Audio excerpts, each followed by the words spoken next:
When we think of kindness, we imagine a virtue universally praised, an unquestionable good that brightens our world. But what if there's a shadow lurking behind those good deeds? What if kindness, in certain contexts, becomes not just ineffective, but dangerous? Niccolo Machiavelli, the 16th century Italian diplomat and political theorist, approached this question with brutal honesty. In his most famous work, The Prince, he writes, "It is far safer to be feared than loved, if you cannot be both." This statement cuts against our modern sensibilities, yet it contains a profound insight about power, leadership, and human nature that remains relevant 5 centuries later. Machiavelli lived in Florence during a time of intense political turbulence. He witnessed firsthand how rulers who prioritized being kind and loved often found themselves overthrown, exiled, or worse. From these observations, he developed a perspective on kindness that many find disturbing, but few can entirely dismiss. A prince must not worry about the reproach of cruelty when it comes to keeping his subjects united and loyal, Machiavelli argues.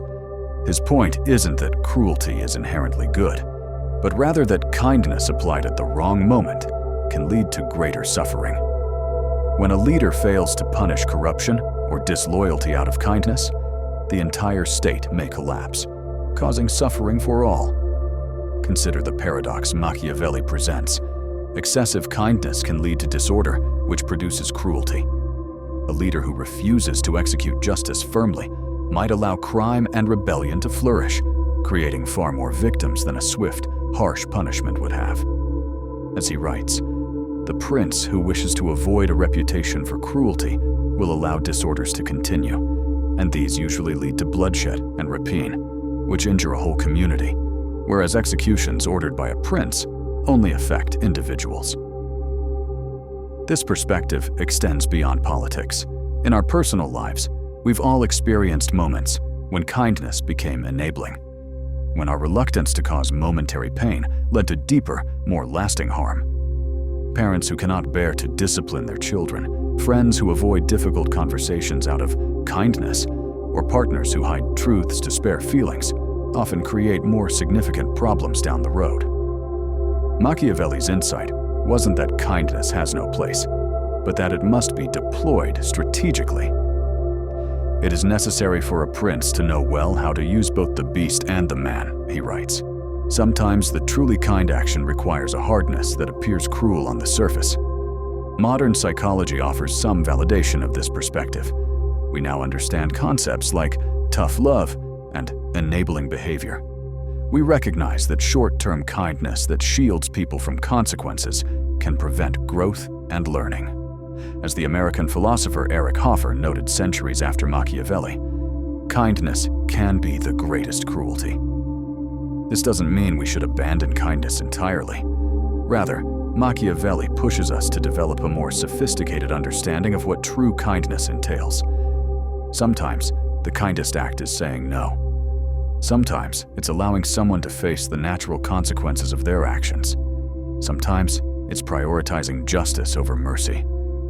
Machiavelli also understood something profound about human nature, our tendency toward ingratitude. Men sooner forget the death of their father than the loss of their inheritance, he observes. People often take kindness for granted while remembering slights and injuries. This asymmetry means that constantly seeking to please others through kindness is not only politically unwise but psychologically naive. The philosopher Friedrich Nietzsche, who admired Machiavelli's clear-eyed realism, expanded on this theme. Whoever has received a great kindness goes through 3 stages. First, gratitude, then complacency, and finally, revenge. This cynical but often accurate observation suggests that unrestrained kindness can create not friends, but entitled adversaries. Perhaps most provocatively, Machiavelli suggests that appearing kind is often more important than actually being kind. Everyone sees what you appear to be. Few experience what you really are, he notes. This reveals another shadow of kindness, its potential for manipulation. Kind gestures can mask self-interest, become tools of control, or serve as social currency, rather than genuine virtue.